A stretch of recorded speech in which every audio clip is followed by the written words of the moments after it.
Good evening, everyone, and welcome to our late show when it comes to the Friday night. We switch from our gaming section to our cryptid section when it comes to true eyewitness horror stories because the audience wanted us to go back to our Eerie Encounters segment, which we have unfortunately put on a side for a while so that we could commit ourselves to some new projects. But we have not abandoned Eerie Encounters, and for that well, because we wanted to fulfill your wishes, we are back with this segment, and we are happy because we love this segment on the same level as our gaming session. I just want to thank tonight our friends from Singular Fortean website for allowing us to use their true eyewitness report stories. And for tonight, we selected 6 of these new cryptid eyewitness reports. We'll start with Sean. He'll be reading about the supposed winged Batman sighting right here in Chicago at O'Hare Airport. No need to introduce ourselves. You know us, you love us. Hit that like, subscribe, share this video, and Sean, whenever you're ready, I'm ready to go. All right, let's get into it.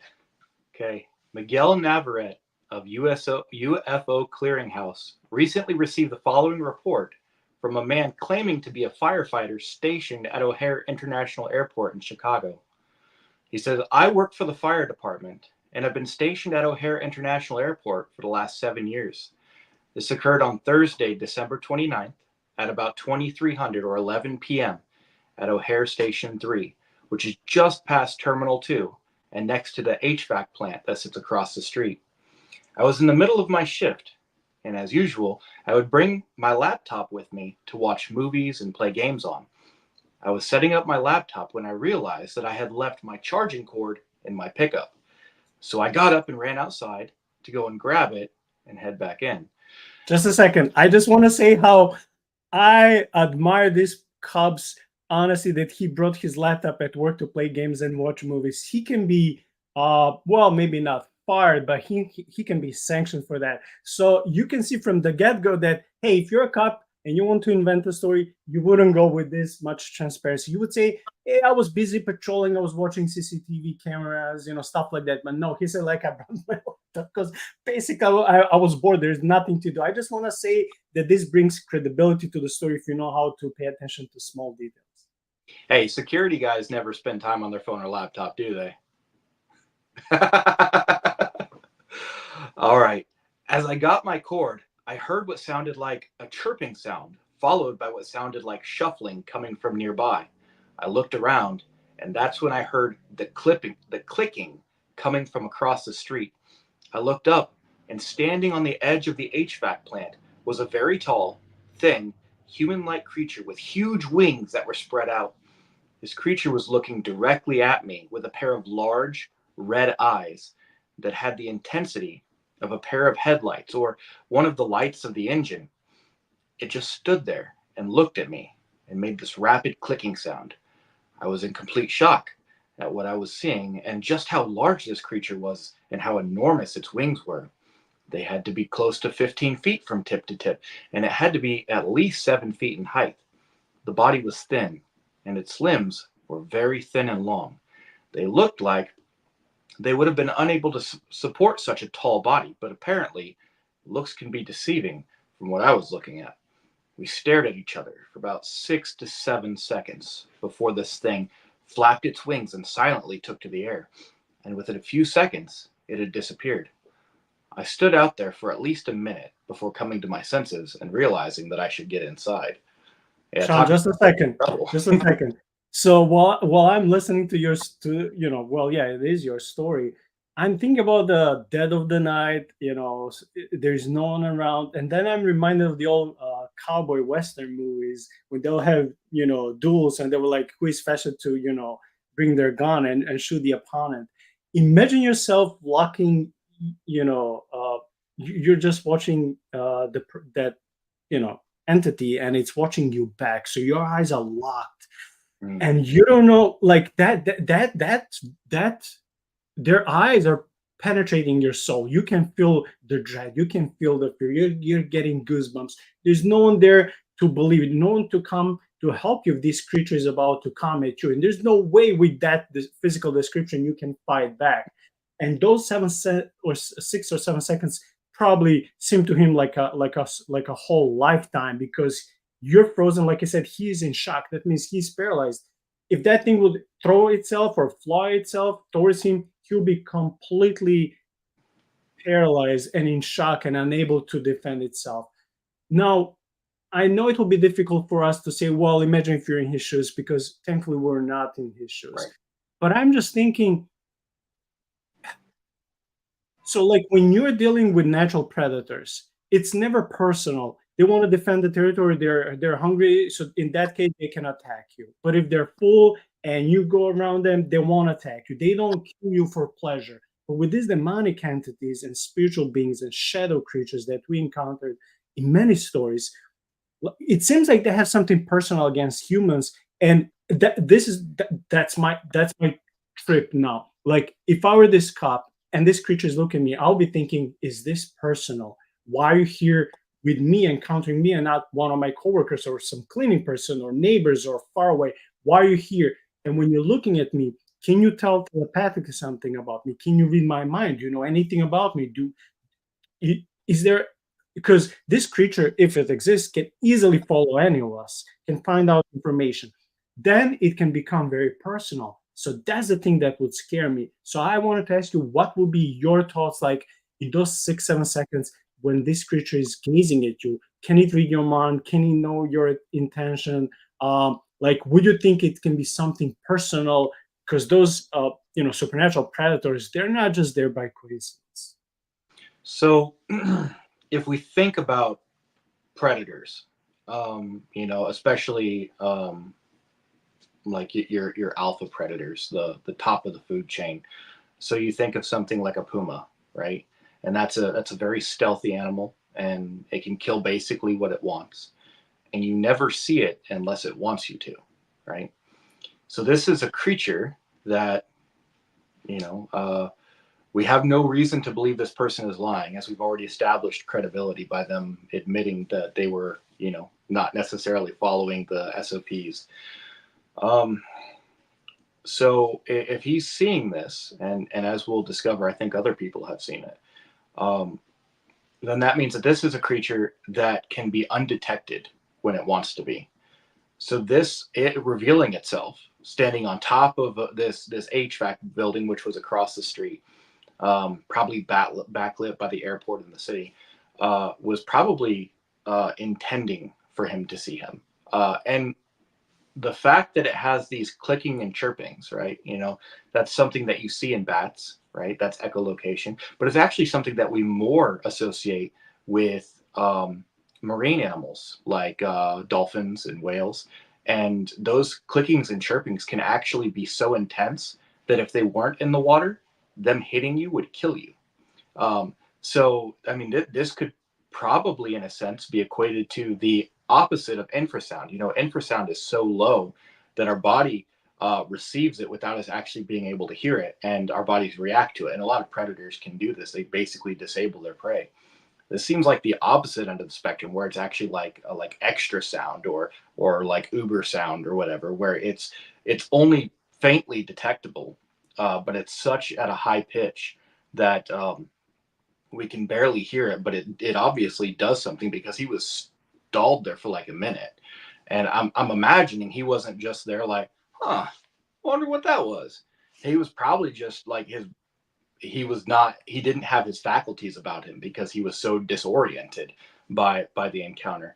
I'm thinking that this is something that wanted to reveal itself to him, and was basically doing a show of force. Like, hey, I'm here. I know who you are. You don't know who I am, but I can get you anytime I want.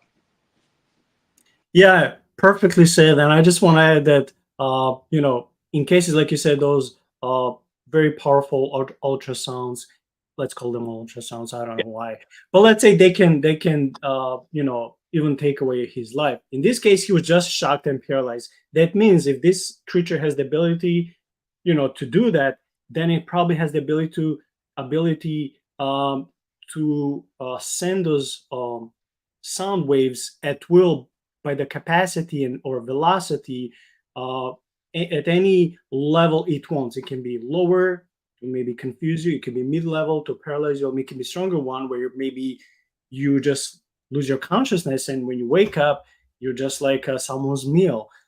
So on multiple levels, this is scary. So yeah, okay, good chat. You can continue. Thanks. All right. I went inside and told some of my coworkers, besides the gentle ribbing, there was also an air of caution, more than usual considering of our profession. A few of them spoke up and said that this was not the first time it had been seen, and that it had been seen around the HVAC plant a few times by people and around the airport by hundreds of employees, passengers, and pilots. They said it had been seen by a few in the firehouse, but it never stuck around too long and was more content with just staring at you and scaring the bejesus out of people. You can't work at O'Hare for any length of time without hearing about the O'Hare Batman. It's practically a legend in and around the airport, and people always claim to see it all over the airport. We spent the better part of 2 hours talking about these sightings, many of my coworkers sharing their own personal experiences. Neverett was reportedly able to sit down and speak with the man whom he said is a 10-year veteran of the Chicago Fire Department and had been stationed on O'Hare for the last 5 years, and before that was in the military for over 10 years. He had been a lifelong resident of the city of Chicago and has deep family roots within the community. According to Neverett, the witnesses stated that his shift began as, or the witness stated that his shift began as any normal shift would, and that there was nothing particularly of interest going on during that time. However, he said the man did mention that the weekend before had record setting low temperatures and winds that caused the airport to basically shut down. The following week brought temperatures that were well above normal in the 60s and low 70s, and that the sky was overcast with light drizzle coming down on the night of the sighting. So, what's interesting about that is if the week directly before was really cold and the airport was basically not operating, then that would mean that this thing might not have been feeding. And so this following week, I mean, we can see this even, I mean, you live in the Midwest with the insect life, your flies, mosquitoes, wasps, those kind of things. If it drops down below 60 for a high, they're all dormant. And the next time the weather gets a little bit nicer, they're everywhere because they're out here trying to eat. It kind of reminds me of this thing, right? You know, it might have been taking a little nap, and then it woke up and it was hungry. And so I'm not sure what it eats, but that's probably the reason that they were able to see it. Yeah, I just want to say I've been to O'Hare Airport multiple times, and I've never seen something supernatural. And I don't know if I should be upset or thankful.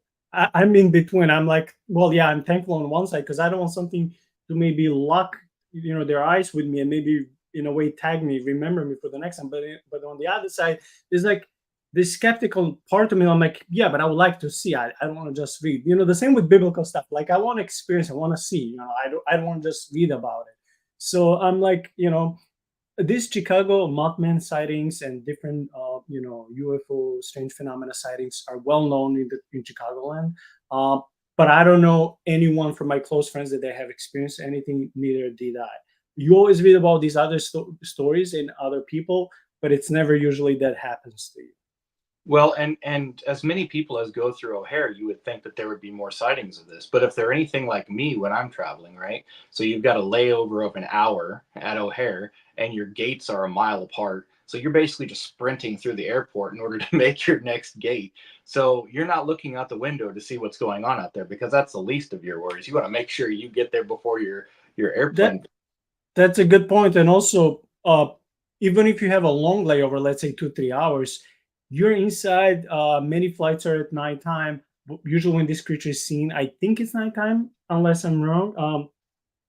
Not many passengers will be like there by the window staring in the night and what where they can see, in the distance. And also, you can't see much in the distance. But I'm just saying that if this is like a well-known local, I won't say legend, but phenomenon, I would expect a little bit more sightings and reports to be there. That's all. Yeah, yeah. I mean, and nothing interesting that's going on in the airport is going on near the windows. It's all going on towards the innermost of the airport, and the only time that you'll see the windows is when you finally get to your gate. and that's when you're sitting on there, or you sit down and then you're on your phone or your laptop waiting for you to be able to board. According to Navarrete, oh nope, we already did that one.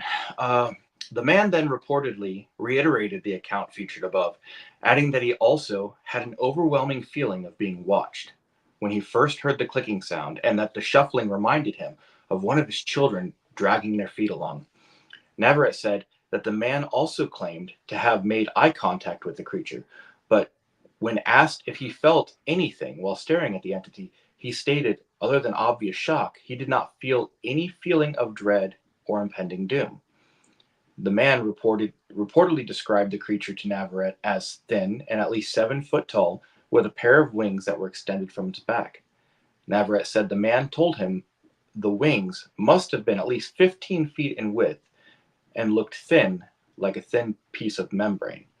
The man also reportedly told the investigator that the entity had arms and legs that were very thin and abnormally long, and that it was a shade of black that was so black that it stood out against the night sky.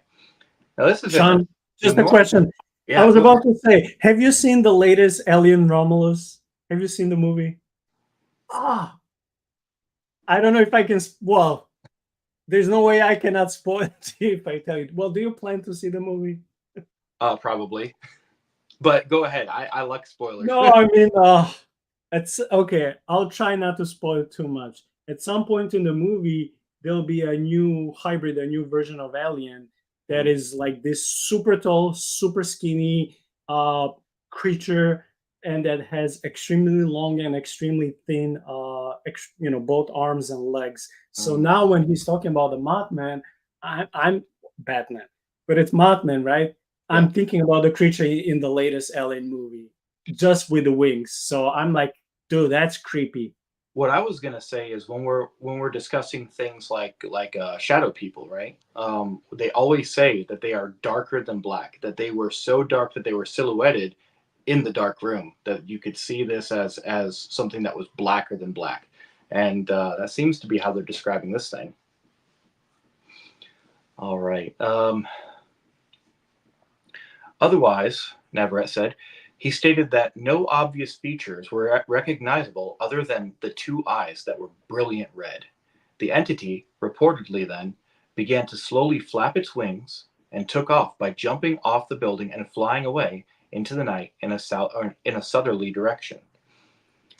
All right. When asked if it disappeared into the night, the witness stated that it was visible because the black stood out against the gray sky that was backlit by the lights of the airport for a few seconds before it was out of sight, Navarrete said. The witness then added that, the witness then added that he stood there almost transfixed for upwards of a minute before he decided that it was prudent for him to get inside and tell somebody about what he had seen, the investigator said. So we have the same result.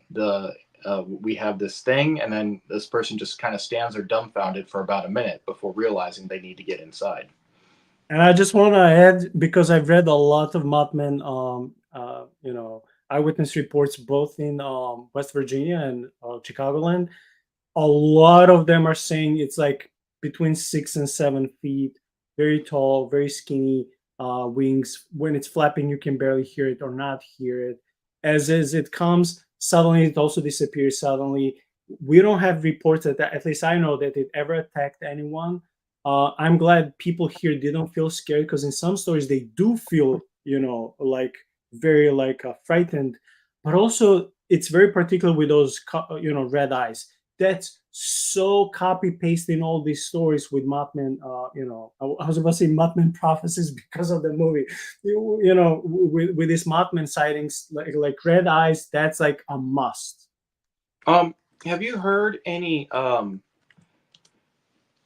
things that would associate the Mothman encounters with giant owls? When I interviewed last year, Pastor Josh, I forgot his last name, unfortunately, who is from West Virginia. He and his team did that mini docu series. Um, Dang it, I forgot the name. But we did an episode on that, and I also invited his friend, with whom we talked about the docu series. Was that Dark Home?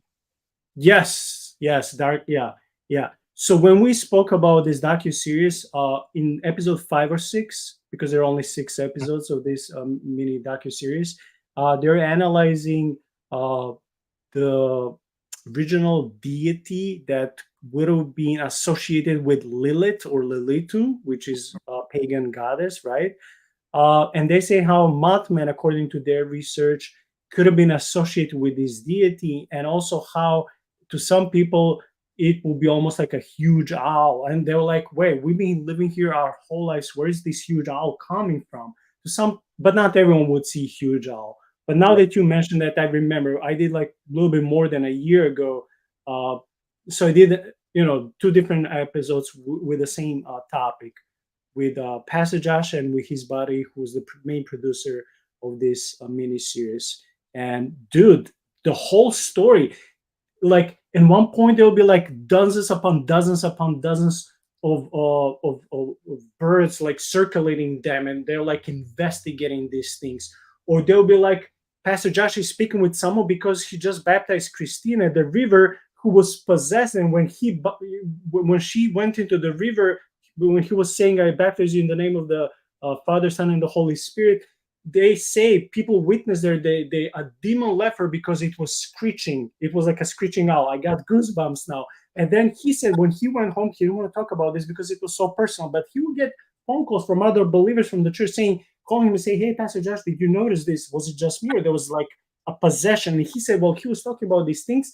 He would hear in the backside of his house, I'm getting goosebumps again, he would get this like a strange was it a sound, or not knocking on the door, but some noise like that was like so loud and so strange, like where's this coming from? Like he said, we would talk about these things, and then he would hear owls or something else screeching outside. He said that was insane to be just a coincidence. So I truly enjoyed those couple of episodes. So the reason that I ask is because when you think about birds or any creatures that can fly silently, owls come to the very top of the list. They can actually fly so silently that their flight wouldn't even disturb the surface of water. I mean, Oh, I saw the YouTube video when they did the testing with different birds. yeah, Yes. they can fly silently. They don't disturb the air. And Stygian owls are known for having brilliant red eyes. Um, so when you take this idea that it's an owl, the idea that people see these large owls, there are some stories where you have people who have missing time, and the only thing they can recollect is a giant, like ridiculously big owl, like a 6 foot tall owl. And just wow, that was odd. And so this all seems to be circling the drain of the Lilitu, right? This Lilith demon, this the terror of the night, as Psalm 91 calls it. But Sean, correct me if I'm wrong. Even though we don't know the details of what these people seen in the story that you're telling, that doesn't seem like a natural owl at all. Because what owl can go up to the 6 feet? I'm 6 foot tall. Mm-hmm. There's No, no owl that is that big. It not portrays some physical characteristics of an owl, but it's more than an owl. So, like, absolutely. That's where I'm going with it. This is a supernatural thing that appears to some as yeah. owl, but it And is also, an owl doesn't have 15-foot tall wings, and also no. the owl doesn't have that long extremities. That is like I don't know, a leg is maybe, I don't know, like half of the body. I mean, owl's legs are way different. Like Yeah. the creature, described here seriously reminds me, if you ever watch Ellen Romulus movie. I also want to say hi to Daniel Evans, a new person in the chat. He said, I seen a werewolf. Well, Daniel, if you want to tell us a story, you can write it in the chat box and we'll be back to you. Yeah. But yeah, no, the Lilith demon from Sumerian theology is kind of depicted in this really tall, gangly with wings. So it's to me, it's just interesting that there's so many crossovers for these things. All right. Navarrete said that witnesses told him that afterward, when he went inside and told his coworkers that he experienced, he stated that. Oh, I'm sorry, we already covered this. Oh no, we didn't. He said that besides the usual ribbing that he would get from his coworkers, there was a palpable air of disbelief among those in the firehouse. Navarrete said. It was then The man reportedly learned that the entity is dubbed the O'Hare Batman by some of the airport, and that it has been seen by members of the firehouse on multiple occasions. The entity seems to like perching itself on the HVAC building and observing the comings and goings on of the firehouse and startling the members who work there. The man claimed to have been told multiple stories by his coworkers of sightings and encounters with this winged entity. Everett said, "I documented all of them and have my contact information, or and have, I'm assuming that's and gave my contact information to the witnesses to pass along to the coworkers in hopes that they will come forward. I will detail these other sightings in another report to be published soon. Any new information regarding these events will be published as it is released." The chirping and clicking reported in the above testimonies has been reported in at least 4 other cases. On September 12, 2017, a woman walking home from work reportedly encountered a black devil in Chicago's Little Village. On April 13, 2018, a couple in Milwaukee, Wisconsin reportedly encountered a bat-like flying humanoid with large, glowing red eyes. On September 24, 2020, a woman reportedly encountered a 7-foot-tall red-eyed creature after leaving work at the United States Postal Service sorting facility in Chicago O'Hare's International Airport. And on April 28, 2022, a truck driver claimed to have encountered a giant red-eyed man bat while dropping off equipment in Bensenville, Illinois. Each of these reports mentions a clipping or clicking or chirping sound associated with the creature. Chicago's O'Hare International Airport has been the epicenter of recent winged humanoid sightings in the Lake Michigan Mothman investigation, with over a dozen cited reports coming from the airport itself since August of 2019, and many more reported in the surrounding communities. Reports from larger investigations have come from every state bordering Lake Michigan and date back to 1957. The report constitutes the latest news in a string of Mothman sightings from within a few 100-mile radius surrounding Lake Michigan, including every state bordering the Great Lake. These sightings ostensibly began in the spring of 2017, but more historical accounts are being reported as more people become aware of the phenomenon. They generally take place in the evening or at night, often in or near a park or natural area and around water. Witnesses consistently describe a large, gray, brown, or black bat or bird-like creature, although in a small number of cases the creature was described as insect-like, sometimes with glowing or reflective red, yellow, green, or orange eyes. And humanoid features such as arms and legs are often reported.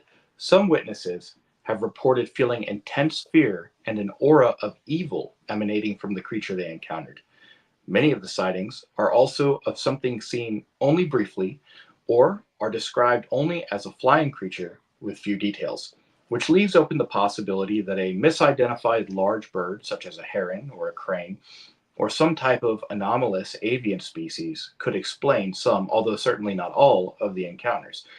John, just a second. I was thinking about the second super ability that this creature has. So the first one, it will gaze at you and, maybe, send this very loud ultrasound to like shock you or maybe put you in the state of paralysis. But the second one is right here. It has an aura of evil emanating from the creature. I'm like, dude, yeah, it can be just your personal, subjective opinion about anything you're witnessing in life. But if this creature has the ability to send to instill fear in you, just like with all demonic and UFO sightings people have, then that reminds me of like those superhero novels or movies, or when you're playing with board games with cards, like, oh, this creature has this super ability, so this is already the second special ability this creature has. So first one is to kind of shock you with its sound. We don't know about telepathy, if it can read mind. That's like open to suggestions, opinions, whatever. But this is the second one. It instills fear in you. Hmm. And also, I was thinking this is nothing to do with super ability, but this creature is following the animal world. Like it comes in the nighttime, so it's a nocturnal being, just like owls, just like foxes, just like wolves, just like many of them. Hmm. Second, it's always around the nature. So so the reason why it's at O'Hare Airport, it's because there are trees in the neighborhood. It's not isolated. It's not a desert. That's the point. So it mimics the natural world. It mimics animals. And it's so funny because like maybe 15 minutes ago you mentioned, we don't know what is it using for to be fed. What source of food is it using? We don't know even if it's eating, because if it's not a complete natural being, maybe it doesn't need to be fed. Or is it fed? Is it fed by energy, by fear? Is it fed on a level that we don't know of? It's just it's so cryptic. It's so no wonder many people are, I don't want to say obsessed, but they love Mothman stories, because Mothman stories are unlike any other stories. Yeah. Well, and it's interesting too because a lot of people who encounter Mothman, there's a certain what is it? It radiates a certain type of radiation that causes a temporary partial blindness in the witnesses, and so it's interesting. Maybe that also would cause fear, but to further drive your point home, this has to be an ability because not everybody who encountered it felt this aura of fear, and that reminds me of the Dogman encounters. Right? Not everyone who encounters Dogman has this terrible fear of this creature, right? So there's sometimes where it can either choose to be something that's feared or choose to be something that's helpful or at least not malicious. So Yeah, yeah. In the same way, like you can choose to be more like an owl or like a bat or like an insectoid. Like I didn't hear those stories about insects. So like, dude, if let's say we're talking about the same species of Mothman, we don't know if they're subspecies or nothing. It's just a story. Like we're going into theories. But let's say it's the same creature. That means it has the ability to transform itself and show itself in different shapes and forms to people. Why? To deceive, to scare them, to manipulate them, confuse them, whatever. I don't know. I can only speculate, but I'm just saying, if it is the same species, the same creature, why is it showing itself to different people in different shape and form? Also in size. Size is not always the same, which reminds me when I did recently an episode with Ben on theology of Silver Surfer and Galactus. Galactus has the ability to shrink himself or become way bigger, like the planet. But he can be also like a size of a three-story building. So mhm. he can manipulate his physical attributes, and this thing seems to be able to do something similar. Very interesting. All right. A number of associated high strangeness incidents have also occurred alongside the creature sightings. These include reports of UFOs, other anomalous flying creatures and mysterious humanoids, parapsychological phenomena, and bizarre events experienced by those investigating the sightings. And that concludes our story. Dude, now it's my turn, and I'm upset because there is no way I can beat up your story with my next story. There's no. I'm hoping, I don't know, but like your story was too good, and we spent 30 minutes assessing it. Just one story, Yep. but I really enjoyed. I really enjoyed. It was a good story. Yeah. Okay. So this one is titled "Multiple Witness Reports Camouflage Creature," straight from the movie Predator. Again in Chicago. Okay. I don't know if I should be excited or not. So, Lance Strickler from this Phantoms and Monsters Society recently received a report from a woman who said that she had seen a transparent human figure that shimmed a yellowish white color last September in Chicago's Groveland Park neighborhood. So now this is his email. I'm no storyteller. Oh, yes, you are. We covered well, at least I remember covering some of his stories, and Lon, he writes good reports from the people he's interviewing. So I like, his stories. I'm no storyteller, but I will try to recall as much detail as possible. Now, my experience happened on September 2nd, 2022, so not that long ago. I had been out through the day running a few errands here and there for my dad, who is elderly. Later the same day, I returned back to my dad's apartment, which just happens to be in a tall residential building in Chicago. His apartment is 6 floors up. At some point during the earlier evening, I decided to go out on the balcony for a quick cigarette. I was standing there just staring out into thin air, not really thinking about much or doing anything. As I stood there with my cigarette in hand, I shifted position and began to observe a very large tree about 20 feet away. It was roughly about 15 feet down from me. I noticed that one of the branches on this tree was bowing quite heavily, which I remember now thinking back and quite odd at the time. Yeah, now the interesting part of the story begins. As I'm staring at this branch and trying to make sense of what my eyes are seeing, I have this horrible feeling come over me, the most intense sense of dread and fear. It was like almost every part of my body was screaming at me to turn around and run, but I didn't know why.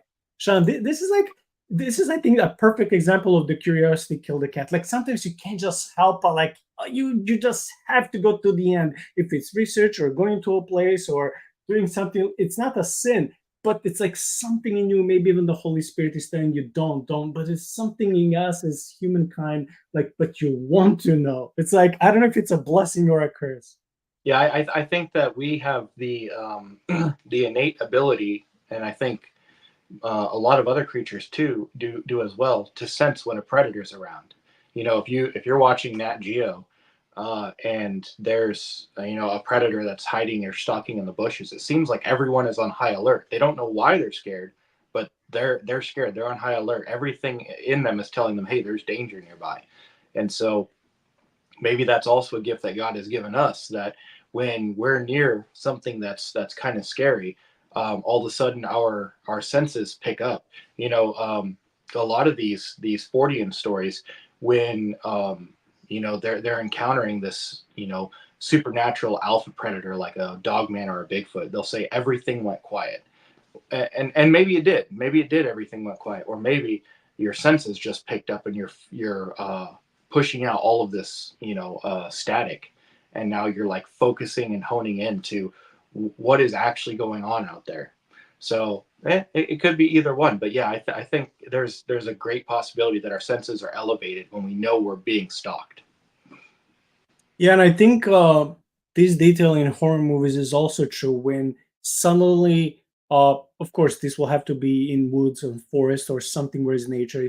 If suddenly birds stop chirping, you don't see anything, or you don't notice, and there's no life in the forest, something is coming, something big. So this is paralleling her story. At this very moment, the bowing branch that I had just observing began to shake violently, despite my internal instincts still screaming at me to leave.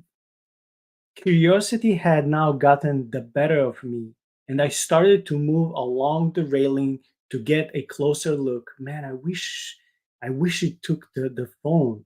Then I saw it. What I saw at first was a small glimmering form.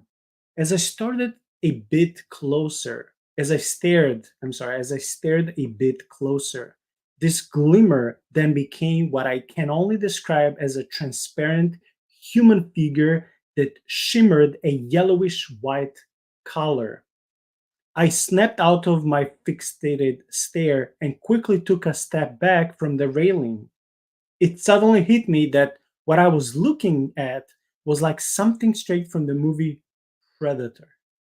And we know in many different, I want to say, cryptid stories, that what people are describing, sometimes these creatures, including Bigfoot, they have ability to camouflage themselves and show themselves at people at their will. So whenever you see them, it's not because you're such a good hunter, or you're such a good in hiding or whatever. They have sensors, maybe spiritual even sensors. They can notice that you're there even from the distance. So I think these all these cryptids, they have the ability to show themselves to you if they want to. Yeah. So it's not a coincidence that whenever you see Mothman or Bigfoot or Dogman, it's because they want you to see them. I would say in most cases. I cannot generalize, but I think in most cases. And there's theories based on what we're seeing with some of the newer cloaking technology that we're developing for the military, that the shimmering is a result of light actually going around the thing. So the cloaking isn't necessarily that it becomes invisible; it's that it bends light around itself. And so that's something that, or I guess that's a theory that is at least possible given what we know about current cloaking technology. Yeah, more specifically, when the predator is using camouflage.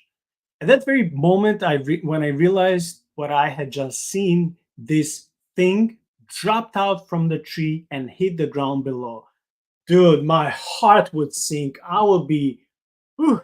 I don't know why, but it's almost like by default that whenever these people are witnessing these things, it's not just nighttime and it's not just silent, but they're always alone and they're always defenseless and they don't have nothing with them.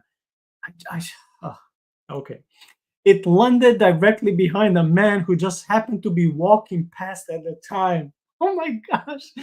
The man immediately spun around, assuming that someone had thrown something at him.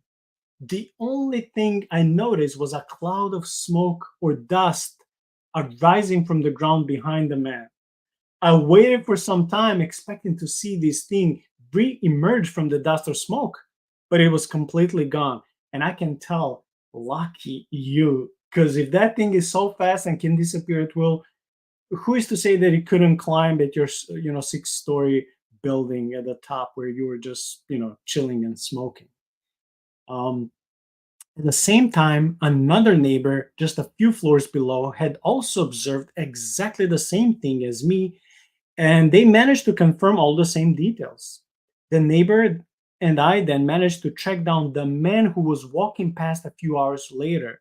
We had a conversation with the man, and he said that he had felt an impact but didn't see anything when he turned around.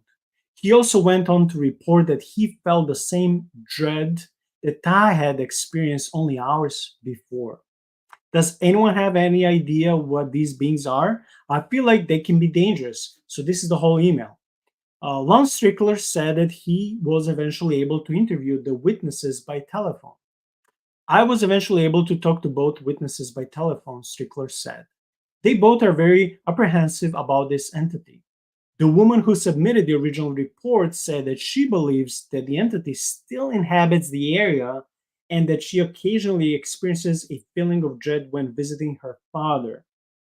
The Chicago metropolitan area, along with numerous locations within a radius of a few hundred miles around Lake Michigan, has been the site of dozens of flying humanoid sightings resembling the infamous Mothman report in Point Pleasant, West Virginia from 1966-67. The Lake Michigan Mothman sightings ostensibly began in the spring of 2017. And I want to say I did a whole episode with the Lake Michigan Mothman sightings with the author of this page, Tobias. So please check it out. We did it like a year ago. We covered so many stories. It was one of the best interviews I had.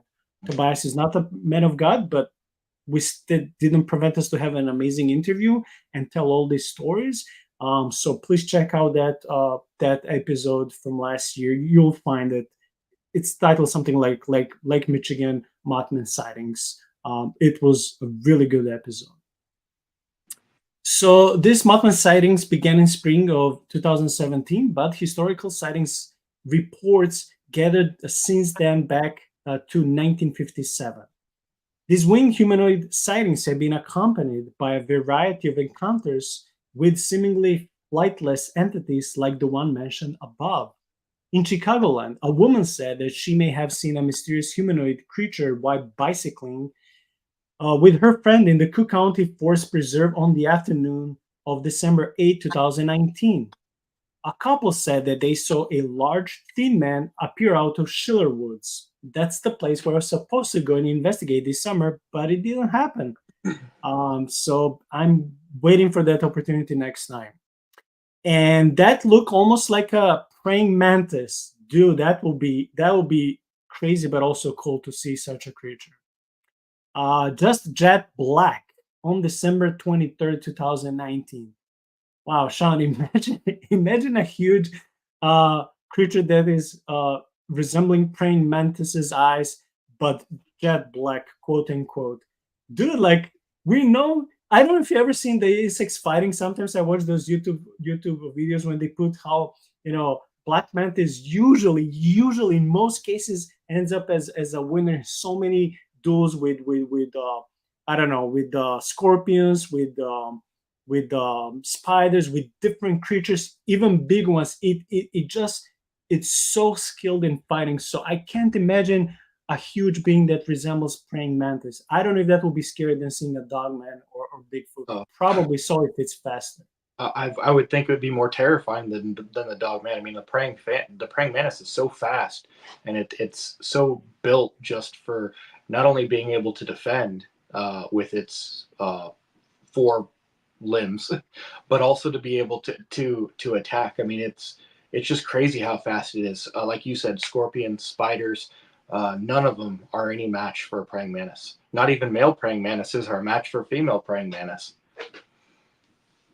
Wait, is it in their species, in their like sexual life? Once when they mate, the female eats the male, right? Yeah. Yes.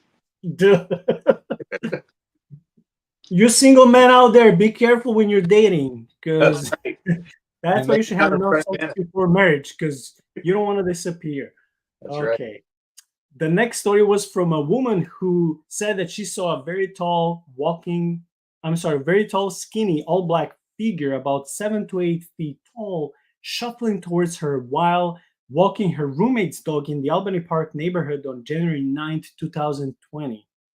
Then another report from a man. He said that he encountered a humanoid spider or other insect with white flesh whose eyes were human-like and had a reddish glow in Evanston, Illinois. Yeah, that's a town not too far from me.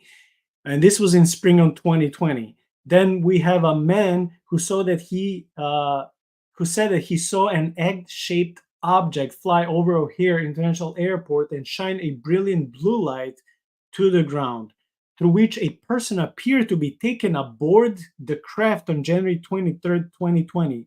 Dude, that's like in one of those alien movies with alien abductions. That's what it seems like. So supposedly this egg-shaped UFO was seen over Rest Haven Cemetery. That's the best place where you can see UFOs and cryptids. That cemetery, it's like it can be worse. A little-known cemetery within the boundaries of O'Hare.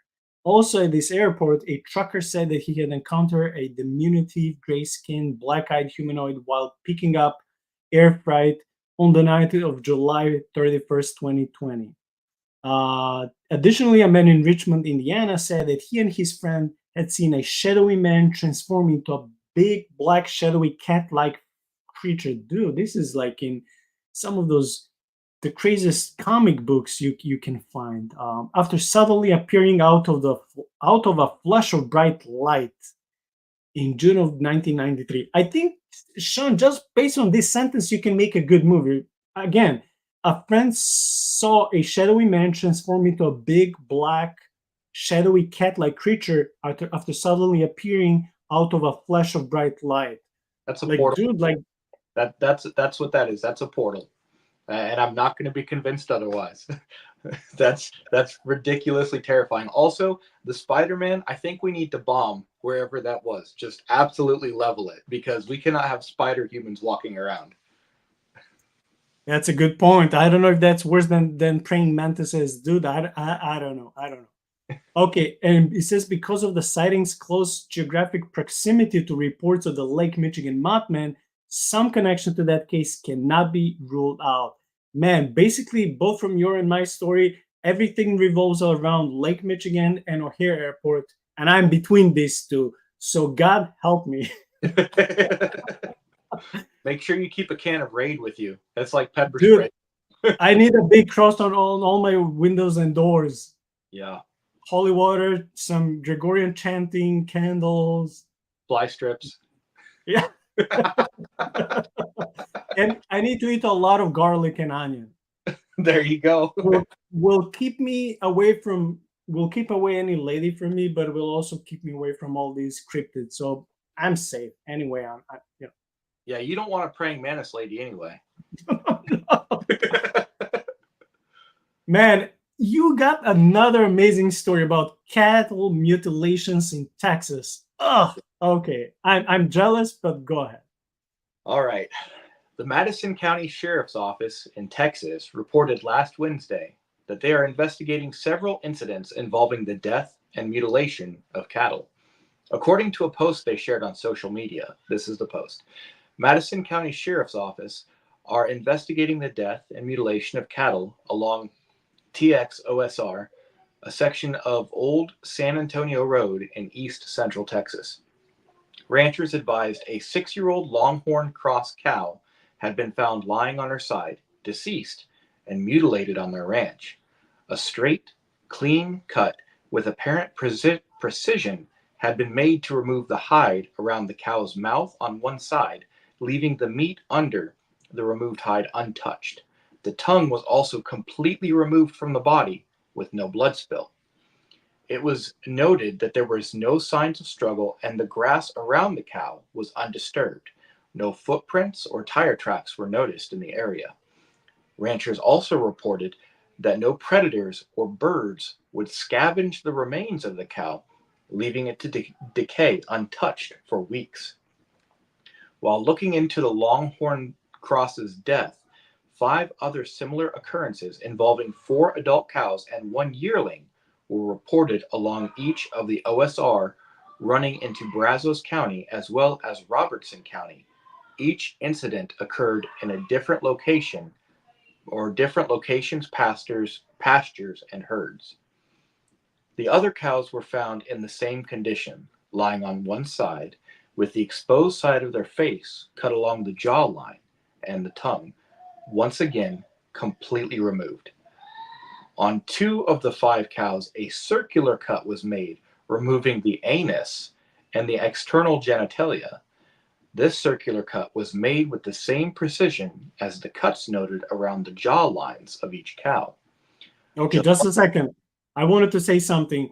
A few weeks ago, I was watching this Australian podcast that I watch sometimes, Mysterious Universe, and I mentioned this podcast occasionally because it's really good. It's been existing for decades, but only recently they started doing videos, not just audios.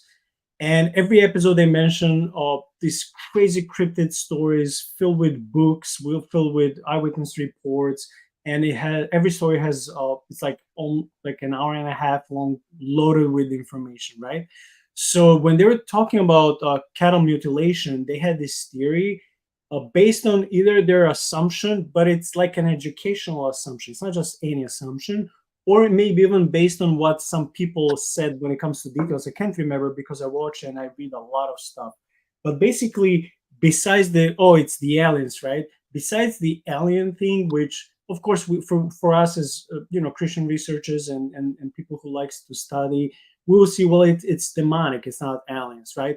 But there's the secret, not the secret. There's the second theory that these Australian couple who is doing this podcast said that according to some people, it could be also the government developing stealth helicopters and stealth just new technology that will be so silent, and that it could be that they will like I'm not saying it's true, but they say it doesn't have to be always aliens or demons. Could it be that is like a new technology being developed where like a silent smaller helicopter would come above a cow, and so precisely cut it with this new technology, medical technology, and leave? But then the question is, okay, even so, let's say hypothetically speaking, this is possible. But why? Why would an American soldier or American scientist want to come, in the dead of the night when everyone is sleeping, I don't know, kill the cow, leave no traces, take out all the blood and some internal organs, including their sexual organs? Like, why? They can get cows anywhere. What would be the point of them coming to massacre, literally massacre livestock and disappear? So that leads me to a conclusion, which of course I cannot swear on that, like, I'm 100% sure. But dude, like, we're talking about almost like with those alien abductions in those stories and eyewitness reports when people say, yeah, I was taken to this spaceship and I was, and this was happening and that was happening, and they were like having an experiment on my body. So this reminds me of that. Like some entity, I won't say aliens because I don't believe in aliens, but it will be an alien type of shapeshifter that, especially in that region. I don't know why so many weird things happen in Texas. I don't know why, but these cattle mutilations are not unheard of in Texas. I think this is almost like a common thing. So when this thing would do that to the cattle or to other livestock, I think it almost perfectly mimics to what people would be who say, "Oh, I was abducted by aliens in their spacecraft. They were doing this experience to me." If they would be survived, okay, that's the only difference. Like, okay, well, the humans survived and the cattle didn't. But like, what's the point of this experimentation? Is it to learn about our bodies? Is it to learn about their anatomy of the cows and other livestock? So is it for the sake of not necessarily harming us, or maybe not harming us in the beginning, but to learn about us, to be educated about us as human species and animal species? But for what purpose? Is it the same way like our scientists are putting rats in the lab to test new medicine and experiments on them to develop an antidote or medicine in the future? Could it be for that purpose, or could it be something much more dark? But we don't know. That's why there's so many speculations and theories. So I'm just wondering, what's your take on that when it comes to cattle mutilation? So I don't have any theories, no good ones, because of the facts. I mean, if anyone has a theory that they're going to posit, it has to account for a few things, right? First of all, there's no disturbing of the grass. In all of these encounters, you don't see footprints. The grass is undisturbed. Secondly, there's no sign of a struggle, right? The cow is not, they're not aware that they're in danger. Third, there's no blood at all. No blood in the cow, no blood on the ground. So if you're going to say that it was some sort of military thing, they had to drain the blood out of the cow because the cows have no blood left in them. The fourth, the weird precision cuts that they're making, and then fifth, they're only taking either the anal and the reproductive organs, or there are some cases where they're taking specific organs. So like they will not disturb the intestines at all, but the heart will be gone, and it's different organs. And this is the same kind of thing that happened at Skinwalker Ranch in Utah, right? And so, there's people that postulate, well, it could be aliens, it could be this, it could be Nephilim trying to use cow's blood. We have no idea what's causing it, but what we do know is that there's no good explanation for all of the facts that are happening here. And there's no way that someone would go through this kind of trouble, could go through this kind of trouble for it just to be a prank, right? Because you would leave some sort of mark, right? You at some point you would get caught. There's none of, I mean, in Skinwalker Ranch, the guys were killing the prize winning bulls. These bulls were worth thousands of dollars. It's they're not cheap. The guys were upset because they're losing all of their, because they were studying these bulls out. They're losing money because these bulls are being killed.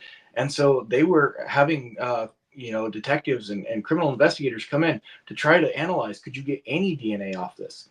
There's nothing. They have no evidence to go on. So whatever theory we're going to have for how this works, it's got to answer all of these questions, and I don't have one. I don't know what it is, but I think that makes it even more mysterious, because whatever is doing this is more weird and strange than what my brain can imagine. Yeah, I just want to add something very short. When we cover stories of people disappearing in national parks, many times again, there are no footprints. The grass is not, it's not damaged. There's no blood. There are no food when people get lost. No clothes remains. Nothing. It was simply as something snapped them into thin air and they disappeared. So this reminds me of that. I mean, yeah, there's the cattle died, so you can see the dead body, but no blood on the ground, not even a drop. It's like, how is that possible? Like, was the blood sucked out? Was the blood somehow transported into something else? And if yes, for what purpose? So this will have to be, again, it's just a theory, right? So we don't know. But like um, I don't know why, but I'm thinking about vampires. I know, funny, right? I'm not saying it's a vampire, but what can be so fast and so deadly and so bloodthirsty that like wants to kill livestock, and it's so precise? I'm not saying again it's anything like werewolf or vampire, because this seems to be surgically done, and like you said, only certain organs would be intentionally taken out. So, but then why the blood? Like why do you need the blood? Blood is usually abused in all the pagan cults and rituals to summon some deity or appease to certain gods, or like to get some magical powers, or like in the case, like I said, with vampires, it extends their life, they're feeding off of it, it brings you to them. But again, these are demonic occultic rituals, so it's like, well, again, if it's not human, it's not an alien. And I, again, we don't believe in aliens, we understand them to be these fallen principalities, right, which the Bible describes as with different names. Then it's like, for me, that's one of the biggest mysteries. Why blood? Why Right. blood? You Well, know? and something else to think about in our food production industry, all of the meat has all the blood drained out of it. But the way that they do this is that they hang up the carcasses and they drain the blood from the carotid artery, typically, and all the blood drains out while the animal is hanging up. That's the easiest way to do it. Another way would be to pump out all the blood. But if you're going to pump out the blood in order to avoid a vacuum and the collapsing of the arteries or veins, you're going to have to pump something else in its place. So if you're not going to bring in all this technology, you're not going to bring in a forklift, because you would see forklift tracks if you're lifting up a cow. And I don't know of anything else that's lighter than that could lift a cow and hang it from suspended at a certain height in order for the blood to drain out. If you're going to do it just as a small operation, you're just going to come in with a couple pumps and some liquid. You would still notice. I mean, you're going to have quite a setup there, and how much blood is in a cow's body. I mean, it's not going to be super light, and also there's No, they're bigger than us. It will have to be more, bigger abs- capacity. absolutely, and it's going to be a large quantity. It's going to be heavy to carry. You're going to have to use some sort of vehicle to pull it out of there. Um, and we would see tire marks. And also the other thing is, we don't have any residue of a different fluid that was put into them, right? So they've got all the blood out without pumping something else into them. That's insane.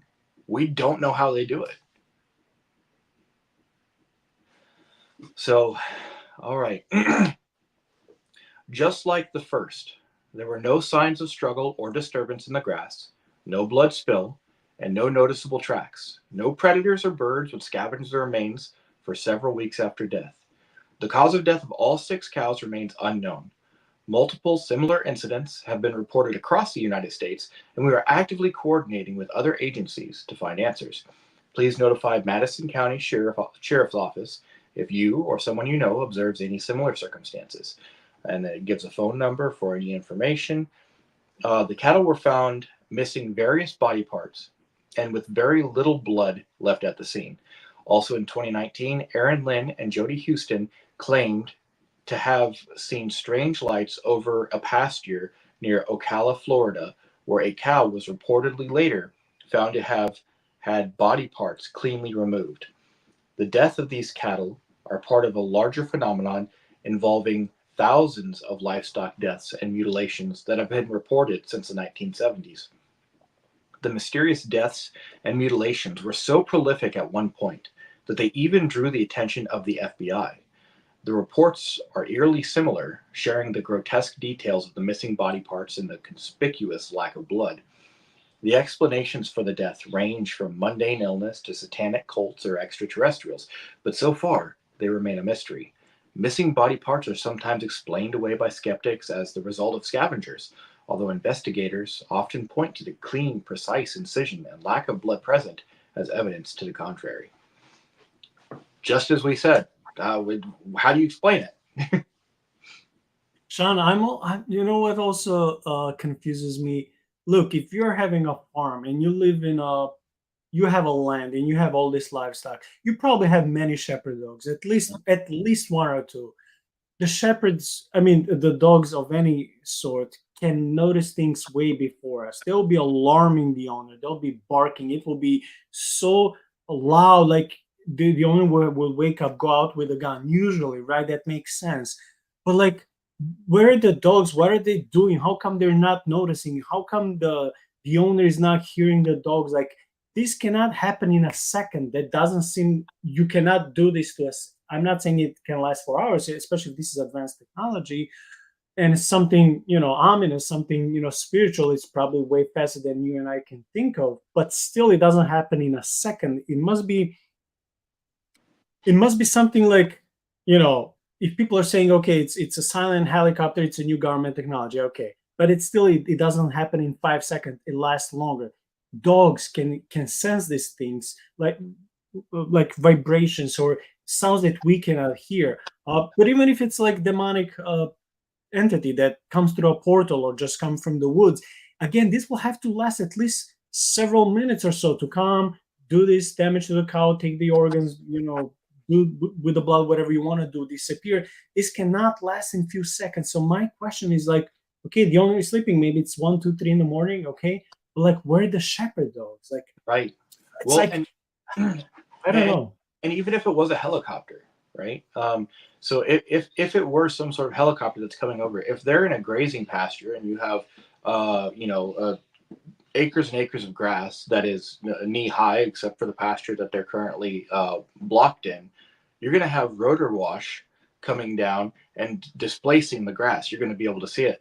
And if it's a mud lot, like a mud pen that they have them in, then you're going to be able to see that, and you're going to be able to see an obvious track for where the helicopter was. Helicopters, unless they're way, way, way up in the air, at which point they're not going to be able to do anything, you're going to have some sort of displacement caused by the helicopter.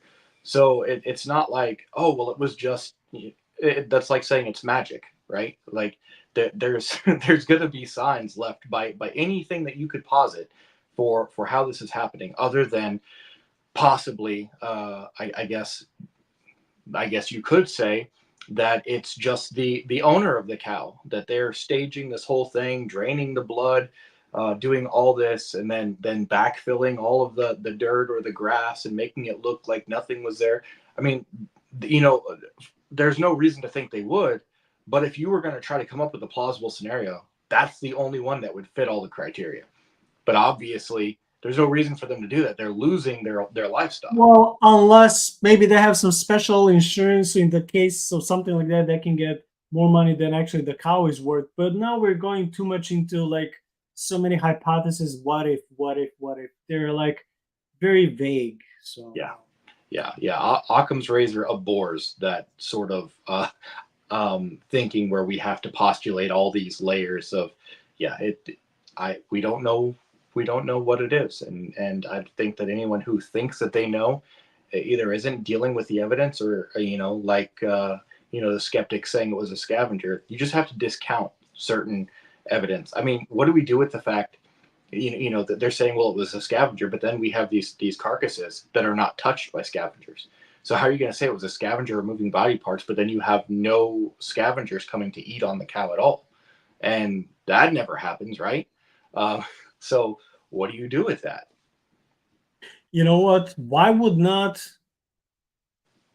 a wolf or a wildcat or anything that is a natural predator living in those states where cattle mutilation is happening, why would they not come?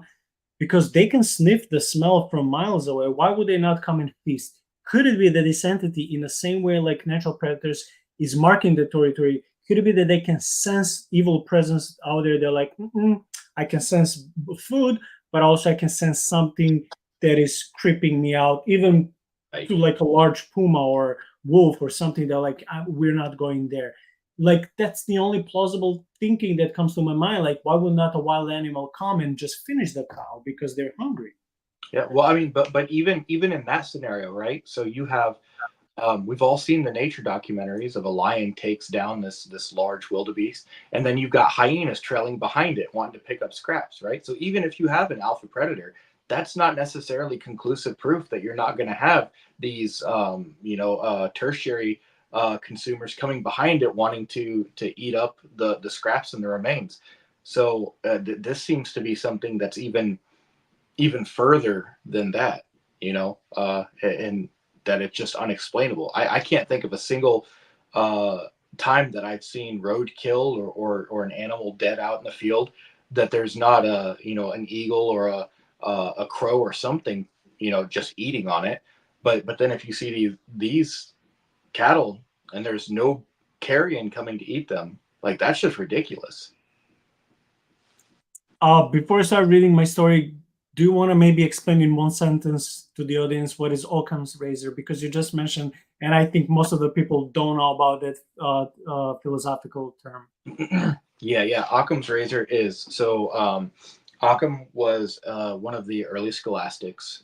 He was a Roman Catholic monk, and he was kind of founding the scholastic tradition. And one of his famous lines he did talk about Occam's razor is that you don't want to postulate too many hypotheses in order to get to the answer. So it's the simplest answer is the most correct answer. The more you have to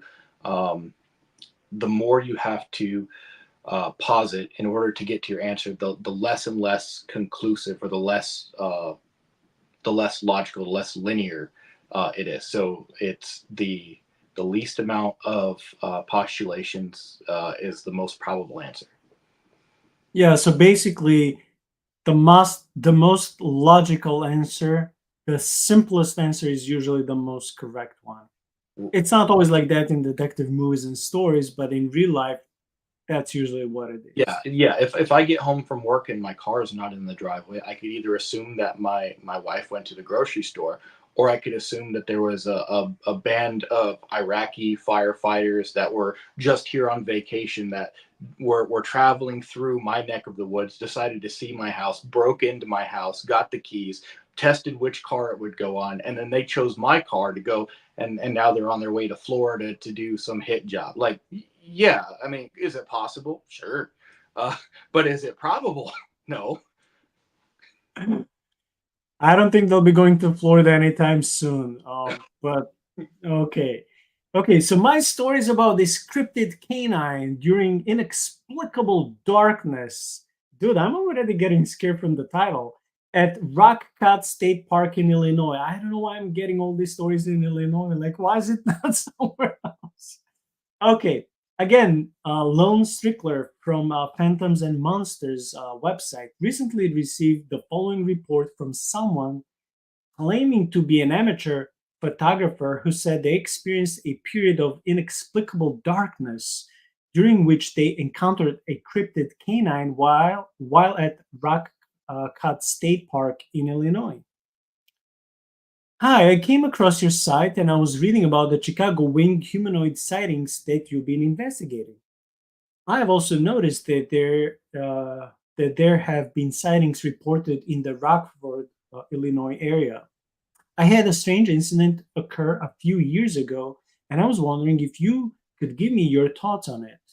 Even though it's not a winged humanoid, it did involve an unexplained creature and a weird darkness. Okay. There are a few public hiking trails near my house in northern Illinois in Winnebago County. Rock Cut State Park is very near me as well. I'm an amateur photographer, and there were great opportunities to take nature photos. I was particularly interested in taking photos of songbirds, and I would always see a greater variety on this trail. I don't know how many times I hiked that trail, but it had to have been several dozen. I never once felt anything strange there. But then again, I always stayed on the trail. Once in a while, I would venture maybe 10 yards into the woods to get a good photo, but that was it. A smaller trail split off from the main trail deep in the woods. You could tell it was definitely not part of the state park trail, but it had been well traveled. I never saw anybody on it, but I rarely ever saw anybody else out there at all. My experience happened in late July 2020. I'm sorry, 2021. I had just gotten off work and I wanted to get some photos in the evening light. So I headed out to my secluded trail. The sun sets about 9 p.m. in the summer, so I had plenty of time after work to hike that trail and to be back to the car before dark. My hike seemed normal enough, but when I got to that small trail, I noticed that it was roped off. The Park Service had posted a sign that stated Hidden Falls area, erosion damage, and to keep out. I should have heeded the sign, but I wanted to see the waterfall for myself since it could be a good photo opportunity. So down the trail I went. I didn't notice any erosion damage on the way down, but I had never been on that trail before, so I didn't really have anything to compare it to. The trail led almost straight down, and the foliage became denser. I could hear the waterfall well before I saw it. The forest suddenly opened up, and there it was, the hidden falls. It was almost magical, something straight out of a fairy tale. The evening sunlight pierced through the trees and lit up the falling water. Uh, I immediately pulled out my camera and began taking photos. I was only there for about 10 minutes when I heard a laughing. Whew, okay. It didn't sound exactly like a human voice, though there was something off about it. I looked around and I couldn't see anybody else. I called out, but I didn't get a response. I started to pack up my camera, but when I heard the laugh again, and this time it sounded like it was coming from the stream itself. I listened closer and I was certain it was at the stream. I stuffed my camera back into my bag and I wanted to get the hell out of there. But just as I stood up to leave, it had suddenly gotten dark.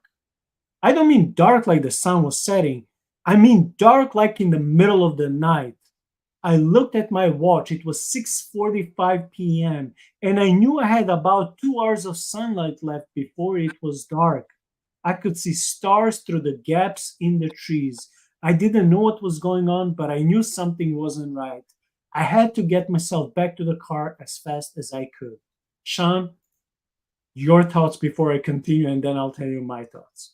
Okay, so there is a podcast that I listened to, and they talked about a what is it called, like Operation the Meadow or something. And in this meadow, it's just this open tract of land that's in the middle of like a wooded area, and they had a couple guys walking around, looking at it, and they go there quite often. But they had this on a thermal camera. You could see the guys walking toward this feature. It was like an anomaly, and when they walked up to it, they disappeared. They just were not there on the thermal camera. And the guys reported when they looked around, they saw different stars than were out in from where we are. And so there's a theory that it could be like a bridge or a portal. Like this is, if you think almost like a Stargate, where you're now somewhere else or somewhen else. This is like a rift going somewhere.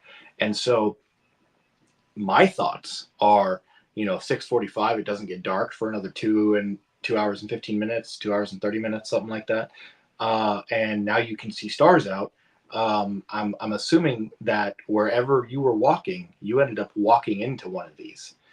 So I'm thinking portal or bridge. Funny, I was thinking about the same thing, and this story associated me with a story we covered at least half a year ago, or even more. I don't know if you remember. We talked about the story when an American couple went to see a castle in Italy, and the lady was tired, the girlfriend was tired, so she stayed at the outside the castle. It wasn't a castle; it was a tower. It was a tower, and the guy climbed up, and it was beautiful weather. It was daytime. He said while he was climbing, he noticed that the weather was changing, and when he came to the roof, he said it was completely different nature. It was thunder. It was like severe weather. So he thought, oh, in the meantime, because the tower was tall, the weather changed. But then when he went back down, he was like, no, it's still beautiful outside, and his girlfriend didn't notice any thunder, anything. And I was like, dang it, that's the same thing like it happened to this guy. But in the story of the couple that went to Italy, and one, well, only one person saw this change through this type of a portal or a gate or whatever. There was no ominous laugh. And in this story, imagine you're there by yourself and suddenly everything becomes dark and you hear this evil laugh coming at you.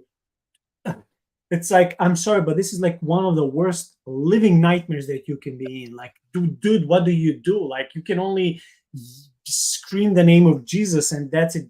Where can you go? Where can you hide? Nowhere. That's exactly what you do. You scream the name of Jesus. That's the only weapon you have, and it's all you need. Okay.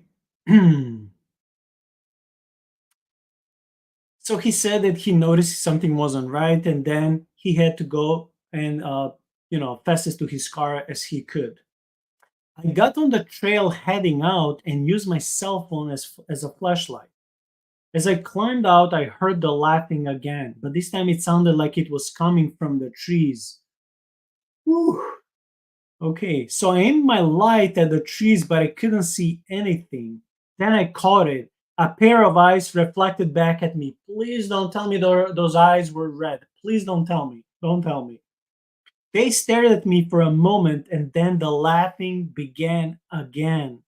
Man, this is like a any predator playing with its prey. Like I can slaughter you in a second, or I can leave you like trying to see how will you leave this forest maze until your car. And I may not even attack you today. I may attack you in a month when you don't expect. It's like something is so superior than you, and it can end your life now if it wants to, and you're so powerless. So he said, I held the light towards the creature and it showed itself for just a moment. It ducked from beneath some branches and stood there in the light. It looked like a coyote standing about 30 feet up a tree. That's insane. It looked at me, tilted its head. Yeah, that's what dogs even do. They do like this when something is strange, when they're like observing, trying to understand something. All the dogs do this. I So don't think coyotes climb trees very often, though. At least not in my area. yeah, so this only probably had a shape, but underneath we don't know if it had limbs like a human because yeah, you can't climb the tree. It Are looked you? I'm sorry. Are you aware of the Native American trickster spirit coyote? no.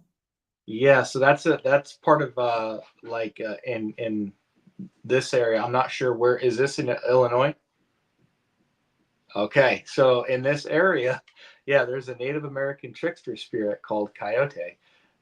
And I mean, if you imagine something similar to like Loki, as far as like being a trickster, being some sort of a sorcerer, being able to change things, yeah, that would be on par for Coyote.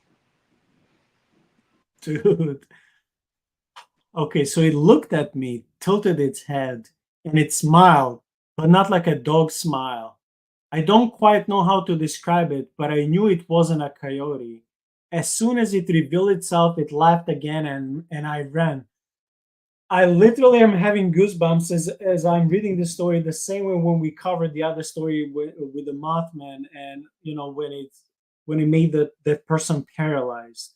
This is again when someone or something is so much more powerful than you are, and it's playing mind games with you. Wow. As soon as it revealed itself, it laughed again and I ran. I could barely see where I was going, but I didn't care. I knew that I needed to get away. I never I have never felt such relief after I reached my vehicle. The sky was light again, and it was as if nothing had happened. I have not gone back to the state park. At least one smart guy. I have never figured out just what that coyote or whatever actually was or what it wanted. I never made any uh, inquiries since I had no plans to ever return. Sean, before I continue with the story, do you think that okay? I think this was evil because of the laughter and how it was. But could it be like in one of those stories where we don't know if the entity is evil or good? It's just like they're almost as a like this is my realm. I'm protecting this, and in a way I'm warning you. But once when you leave my territory, I won't attack you. I'm thinking, could it be? It's certainly not a good entity, right? But I'm thinking maybe it's not evil. Maybe it's just making people scared to stay away from its territory. Maybe I don't know if we can make any such like definite claim, but that's why I'm thinking like once when you leave the territory, then you're like safe. It's almost like when you bump into a mama bear's territory, you're not safe. When you leave, if you are able to leave, then you're safe. I don't Yeah, know. yeah, I would agree. I think that that's kind of the feel that's going on here. Um, I don't necessarily think that it was something that would, you know, obviously leave and do something malicious, but perhaps this is just its domain, and when you're in its domain, you're like prey, and so it can do what it wants to you. Alrighty. Let me see. Okay. So Lon Strickler told the Singular Fortean Society, which is this website where we're reading stories from, that the witness refuses to return to the area and is reluctant to discuss the matter further. Communication between Strickler and the witness was conducted exclusively via email. The winged humanoid sightings referenced by the witness have been reported throughout northern Illinois and southeast Wisconsin and are part of a larger phenomenon of sighting reports submitted from every state bordering Lake Michigan. High strangeness experiences in out of the way places are not uncommon in the realm of 14. Um, a man in Springfield, Illinois, reported a 2003 encounter with a humanoid flying a scooter during which he said the trees seemed like they were spinning in circles around the top, and I felt like the trees were going to grab me, like they were alive, like the whole woods were alive. Dude, this I don't know if this guy was taking some shrooms or something. This is way off. I'm It's, just being honest. it sounds like the Whomping Willow from Harry Potter, right? Oh my gosh. Angela Nichols reported that in 1987, she and her family heard a mysterious haunted melody with no discernible source while fishing on the Saline River in Arkansas. Shirley Ivy said that she, her husband, their teenage daughters, and at least two strangers all experienced a strange space-time distortion while visiting Georgia's uh, Okefenokee swamp in 2000. Also in 2022, a woman reportedly became a pixie led while traversing a patch of woods in County Meath, Ireland. Okay, so this is one report out of the states, right? In Ireland. Um, Dude, I just wish we had more information when it comes to that story. Honestly, this was one of the, for me, scariest stories we've read in a while. The first one that you read about, how the police officer felt when, supposedly something like Mothman look at him, and this thing with the evil laughter. It's almost like you can close your eyes and imagine how that evil laughter would look like, and it's jumping or flying from tree to tree, watching above you, like disappearing. It looks like a canine, but you don't see its whole body. It's not just scary, it's big, it's powerful, and it can do with you whatever they want to. Right. It wants to do. And thankfully the person survived. So for me, this will cause me PTSD and nightmares. I'm just being honest. If I went through this, I don't know how I would be sleeping, at least at the very beginning. I would have to be like praying like crazy every night. Well, and thankfully they survived. Otherwise, we wouldn't have the account, right? Nobody would know that these kind of things happen. Yeah. Man. Okay, you have werewolf story, and then I have another Mothman story, but from North Carolina, and then we're done for today. All right. The Singular Fortean Society received a report recently from Chicago resident Amy Kleminski, who wished to share her sighting of a werewolf on South Lake Shore Drive. She says, I don't want to sound like a nut. I'm sure many, if not most, of the messages you receive begin this way. I'll just get to it. After watching Unsolved Mysteries, Volume 4, Episode 5, something resonated. This is something I've shared with anyone who will listen, and that I shared on Facebook when it happened, she said of her experience.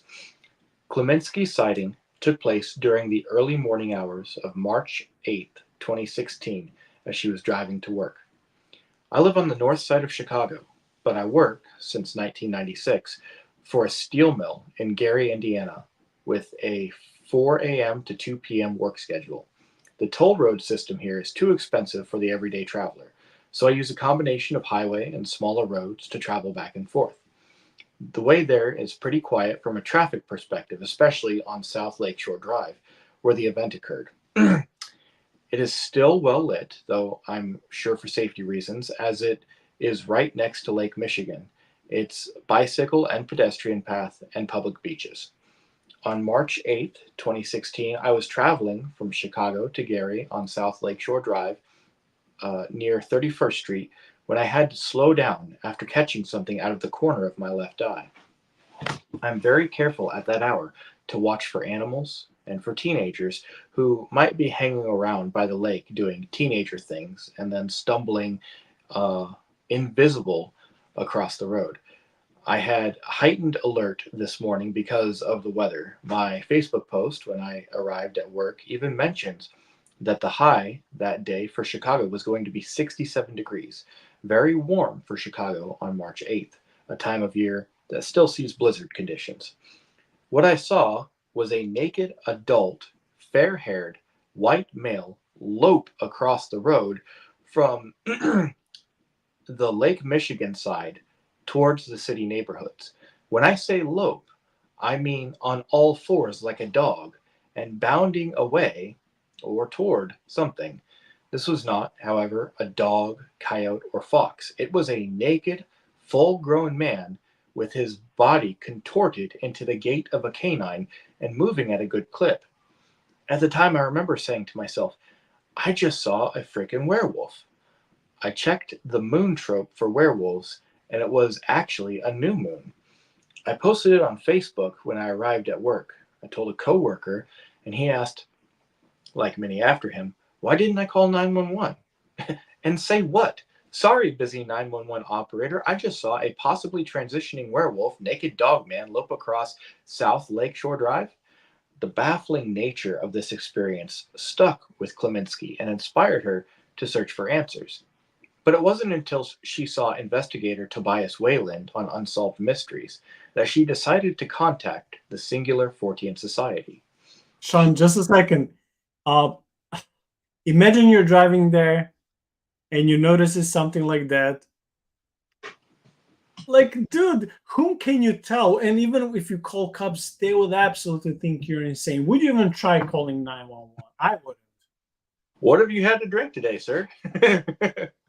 Or like, hey, what's your location? What's your plate number so we can find you? And they Yeah. come like assuming that you've been using drugs or drinking and driving. Like, okay, good luck with the DUI and stuff like that. Yeah, No, but seriously, like, you'll be ridiculed. They'll be telling stories at the police station all week, you know.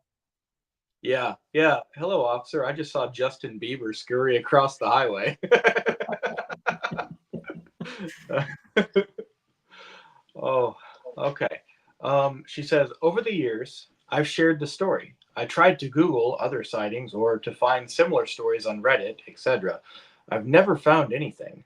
I do know what I saw, and by the time I got to work, got ready, and got about 20 minutes from my house, um, I'm sorry, and by the time I get up for work, get ready, and get about 20 minutes from my house, I'm fully awake. I wasn't scared at the time, just confused. One sees weird stuff, human stuff in the morning hours and in those night hours, but never anything like this, she said. Then I'm watching the Mothman episode of Unsolved Mysteries, and a mother and daughter were talking about a creature with hind legs crawling out of a canal. What I saw didn't resemble any Mothman sighting I've heard of. What I saw was was skin and human looking, but Canine. The hind leg part of their story bothered me, though. The report referenced by Klemensky is that of Shanna Clippard and her mother, Barbara, who said they saw a massive black-winged humanoid and a glowing UFO in Rockford, Illinois, after midnight on June 20th, 2022. In correspondence with Klemensky, Wayland asked if she was aware of Unner-Tan syndrome, a condition which causes those suffering from it to walk using quadrupedal locomotion that is often accompanied by severe learning disabilities. I watched some videos on Unner-Tan syndrome as what you said makes sense to me, she said. It wasn't that. They keep their backsides high and legs rather straight. This was like watching a hairless German shepherd with a man's head. The back was straight like a dog, legs bent like hind legs. The only thing canine was the gait, Klemensky said. She also considered if perhaps some illicit substances might have been involved. Bath salts, maybe? I really don't see how that could allow one to contort one's body like that, though, she said. I can still see it in my head like it was yesterday. We live in a strange and mysterious world with so many unknowns, and maybe that is what I witnessed. Ultimately, Klemensky just wants to understand what she saw. I was hoping somebody or someone else would have encountered, or you yourself have seen something similar. I'll be watching for it the rest of my life, she told Wayland. I want to not be the only person in Chicago with this experience. I want to understand what I saw or have it validated with similar experiences, if possible. I don't know. I mean, I understand her desire to someone else to validate her experience so that she can see, she can have this confirmation. You're not crazy. You're not just tired. This exists. But imagine desiring someone else to see this when you're alone at the nighttime. What if you're not driving? What if you're parked? What if you're waiting in a line or something? I don't know. I don't think it will be very pleasant for someone who is alone witnessing something like that. This will again can bring you something like PTSD for the rest of your life.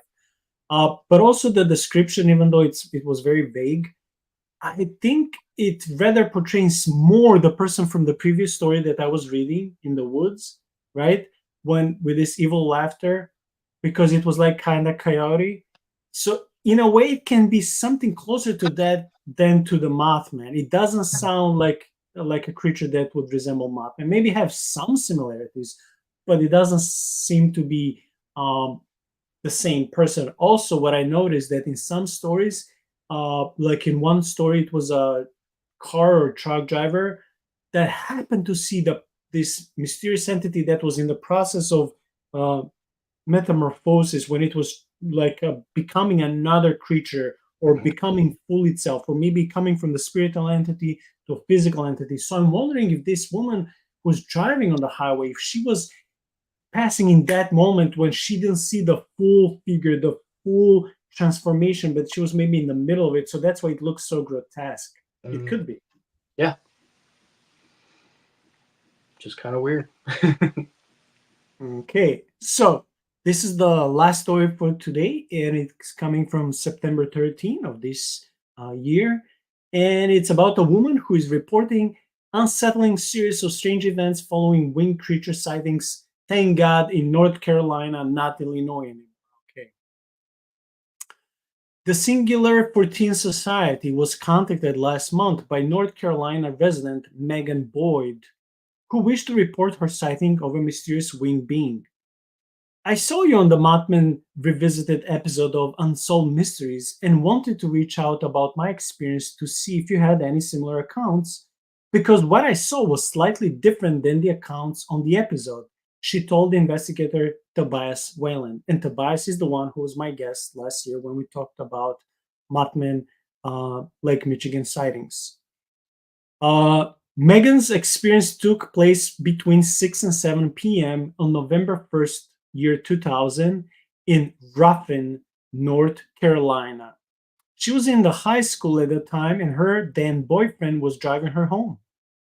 We were on an old country road, no streetlights or anything, and it had just gotten dark, she said.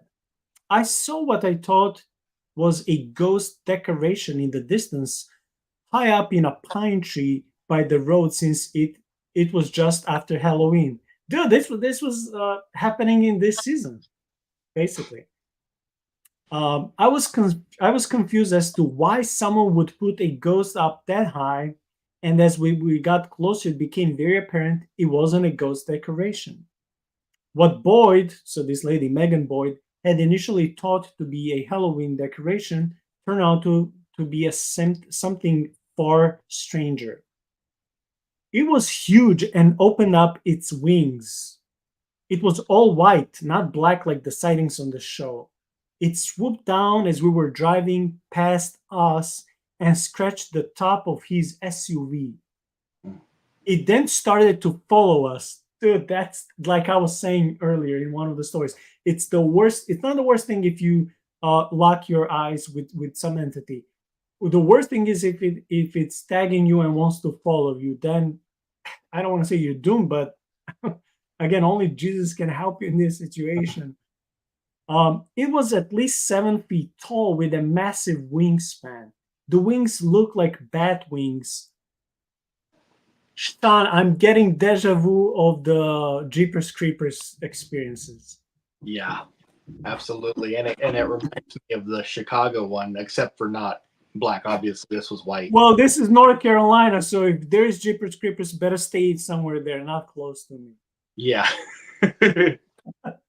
So the wings looked like bat wings, transparent like in the moonlight, but it had the body of a man with man-like long legs.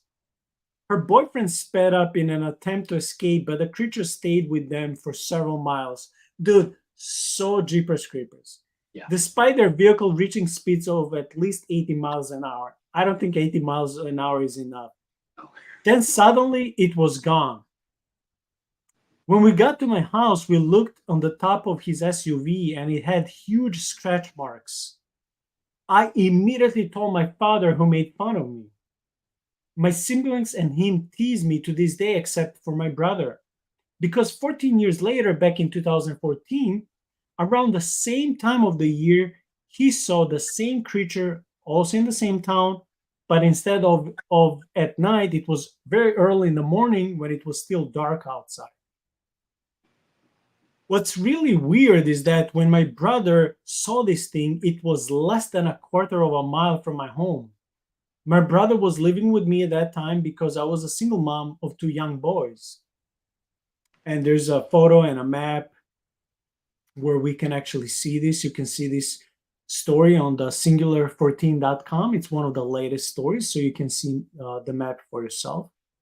Since then, Megan said that she had several people tell her they've seen the same all-white flying humanoid with bat-like wings in the area. Okay, I want to say something before we continue. Sometimes I watch these funny videos where people are pranking other people late at night. They will take drones and they'll put costumes in.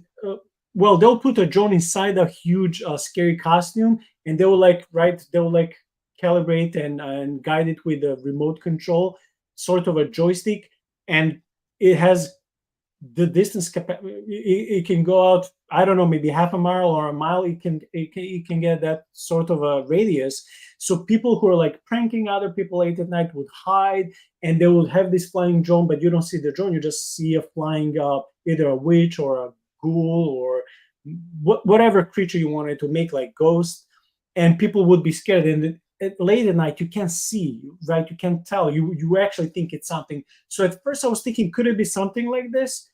But then they would actually see the wings being flapped, so that's not something that the drone can carry, such a heavy creature, such a heavy costume. And like that costume will have to be custom designed to actually be able to flap its wings. So this doesn't seem to be a prank. That, at least that's my impression. Well, that, and then if you were to carry such a heavy costume, you wouldn't be moving at speeds of 80 miles an hour. And you're not going to be carrying something heavy enough on a drone to be able to put those scratch marks across the top of an SUV. So it can't be something like that.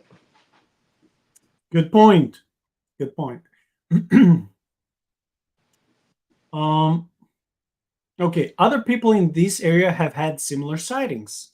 A friend I went to high school with told me that she saw it probably around 2003 or 4 at night driving home. My sister even claimed to have seen it about a year ago close by where I live now. And to be honest, I haven't talked to her too much about it because to think it may be close by me now scares the hell out of me. Mhm. The month after her sighting, Megan had a frightening experience involving a Ouija board. Dude, why are people still playing with these things, thinking it's a toy or a game or it can't I, do anything? Oh, I'm assuming, I'm just going to assume yes, I that know. I'm having the same thoughts. I know. the reason why the Chicago Batman didn't attack anybody and this one did was because you're playing with a freaking Ouija board, right? You're giving this thing legal rights to you. I mean, you're doing something that God specifically tells you not to do in the scripture, and there's a reason for it, right? And so, yeah, you are now open season for you because these demonic creatures can come after you. Yep, duck hunting season. Um, so again, she said the month after her sighting, Megan had a frightening experience involving a Ouija board. So we don't know if she was doing something spiritual or occultic in the past. We don't know that. It was December, and she had a friend staying the night who expressed interest in the divinatory device. That's a funny way to express this, but it's true. The two girls decided to bring out the board, and while they were using it, quote unquote, the wind started picking up outside and a dog started to howl. Okay, it felt heavy in the room, she said. Shortly thereafter, the board spelled "Get out."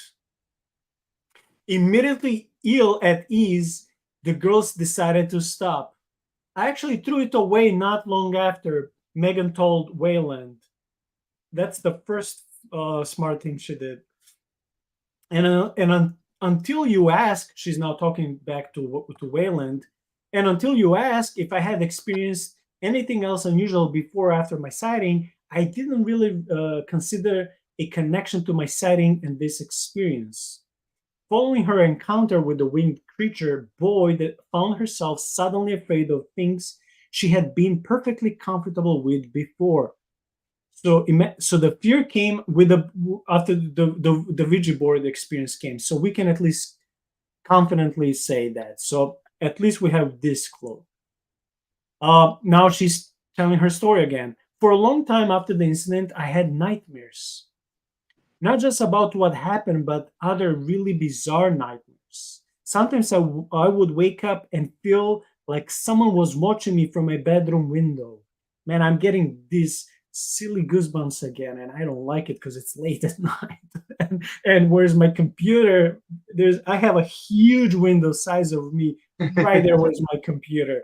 And it's looking at the alley, and everything's so freaking dark. Okay, so she would think that something is watching her from the bedroom window.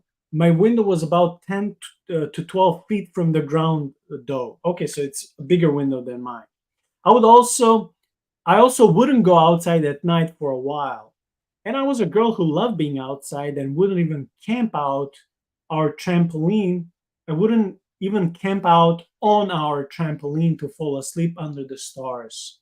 But for about a year or so after, I just didn't feel safe at night alone outside. Again, sometimes I felt as if I was being watched. While the coloration of the creature reported by Megan may be unusual, it is not without precedent. In 2020, the Singular Fortean Society was contacted by California resident Richard Polk, who said that on a foggy night in the fall of 2009, he had an unusual run in with a white winged humanoid in La Habra. In addition, the Society has received two other reports of similar creatures attacking motor vehicles, one from Waukegan, Illinois in 1976, and another from near Silverstone, North California in 1986. Okay, so I guess this white Mothman creature hates motorcycles and cars. It could be, okay, I'm making a joke. I don't really think so. But I was about to make a joke. Could it be like in this movie where these alien creatures are attacking you when they hear the sound? The latest movie came out this year just recently. Something about what is it called? You know. A silent place Yes. or Yes. quiet place. Yeah, Quiet Place. Yes. So in the movies, the creatures, the alien creatures, would be triggered that they will hear noise, so they cannot see you. But if they hear something, they'll come and attack you. And I'm thinking, why would be the creature going after something? Is it because of the sound or because of the velocity? Would it think like, oh, this fast vehicle is in my territory. I better go and warn it, or maybe even attack it, scratch it, so it will know better for the future. But then if you live there, what do you do? It's like your territory, it's its territory. It belongs to both of you in a way. So the only way to get rid of it would be probably moving away, and probably in a more in a city or something like that where these sightings are not so prevalent. But yeah, what are your thoughts on this story? Man, I mean, it's scary. This is the first story that we had where, other than the coyote story, where somebody actually interacted with the creature in a positive way, not just reacting to it, but was having an interaction with it. And this was the first story where it actually seemed like the creature wanted to get to them. So that's pretty terrifying.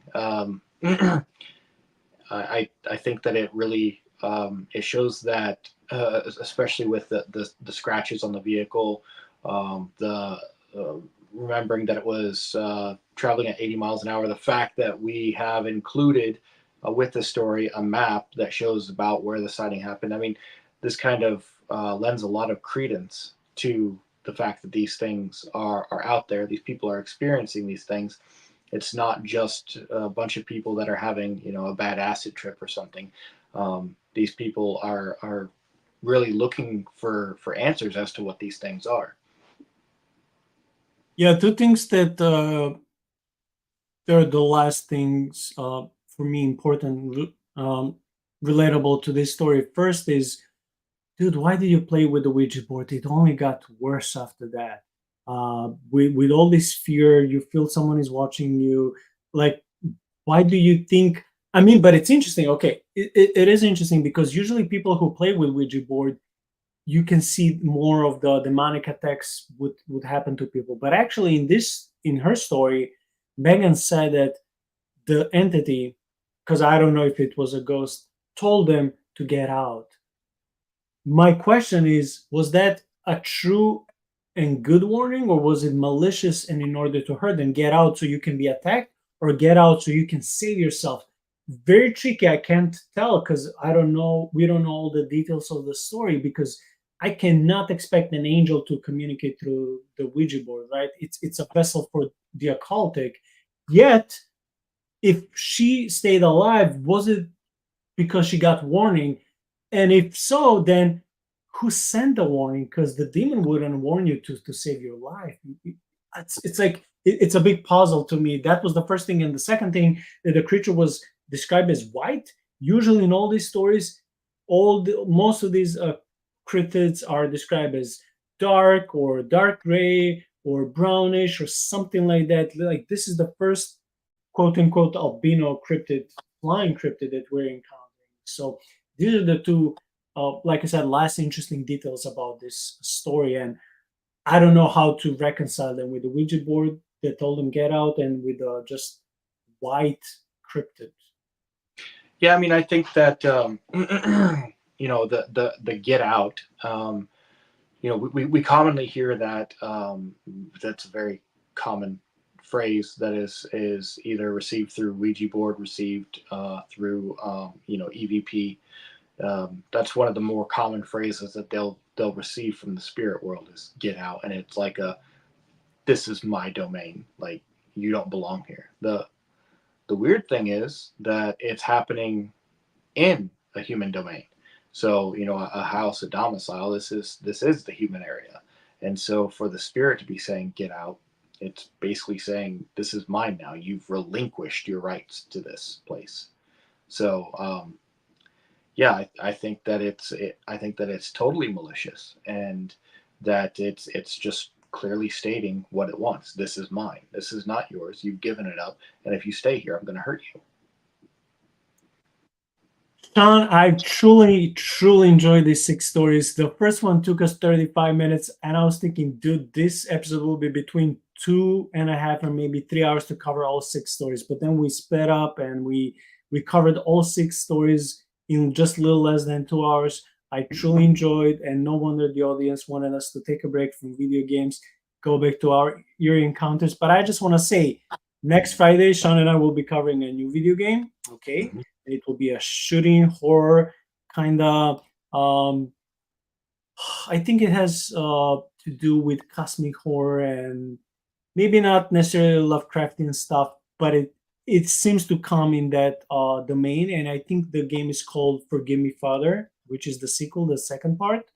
And this Sunday, so in less than 42 hours, will be 6 people, including Sean and myself, and we'll be refuting this Christian lady apologist who came out on New Age and has good intentions, has many good videos, but occasionally she makes statements about things that she would assume too much or they're not theologically educated uh, guesses and conclusions necessarily, and she would be one of those people that can see demons or evil or something sinful in so many different areas and corners. So in her one of her recent episodes, she was just trying to warn Christians not to play D&D, board games. And we're making a refutation video against 6 of us, so that will be fun. Again, we have no desire to attack the lady. We'll be attacking the content, the material, and the premise behind this. Like, why should Christians stay away from playing D&D games? Are D&D games really part of that satanic panic that was there since the 80s? Because I think we should have grown and advanced in our beliefs as Christians in the last 50 years and not be maybe so scared or thinking that everything is demonic just because it has creatures or maybe just because it has magic that is not real magic in the game. So again, that will be topic for this Sunday. And again, next Friday, we'll see you at the same place with our video game analysis. Sean, yours is the floor when it comes to concluding thoughts. Yeah. Once again, we find ourselves at the end of an Eerie Encounters episode, and we've discussed a lot of things that might be scary, a lot of things that we don't have explanations for. These are experiences that people have claimed to have, and we have no reason to not believe them. Um, but everything in here that may go bump in the night is afraid of our Lord and Savior Jesus Christ, right? It's very important for you to hear this. Christ is our Savior, Christ is our Lord, and every knee will bow and every tongue will confess that Jesus Christ is Lord of all. And so these critters that may strike fear into the heart of man are deathly afraid of our Lord. And if you belong to Him, you are untouchable. So you need to be strong in your faith. These things may try to afflict you, but until you give them the legal right to mess with you by doing what God specifically tells you not to do, like playing with Ouija boards, um, until you do something like that, you are under His protection if you call on the name of the Lord Jesus Christ. If you start doing stupid stuff, I don't know. I don't know what to tell you, right? Like that's not where I want to be. I want to be faithful and following. I don't want to know how far can I push the envelope before I'm no longer under His protection, right? Because there are times that the Lord will hand you over to Satan to save your soul, right? He wants you back, but he will discipline you. Uh, and you don't want to know what that looks like when you're dealing with demons, because they don't care about you. They hate you, and they would just as well kill you. So, no, I want to say, just as explicitly as possible, we don't have to be afraid of these things. We can talk about them. They're interesting. They're cool to think about. Um, and we like to ponder about what could be, how these things could work, but we're not afraid of them. If we were afraid of them, we wouldn't be doing this, right? We would be afraid to be talking about these kinds of things, but we're not, because we claim the name of Christ, and there is no other name by which man must be saved than the name of Jesus. That was a beautiful conclusion. I'll just end with this. Jesus is King, Jesus is Lord. Just reminds me of that Catholic movie where when the main actor, the priest, says, "Say Jesus is Lord, say Jesus is Lord." So I'm like, yes, say it. Say yes, amen.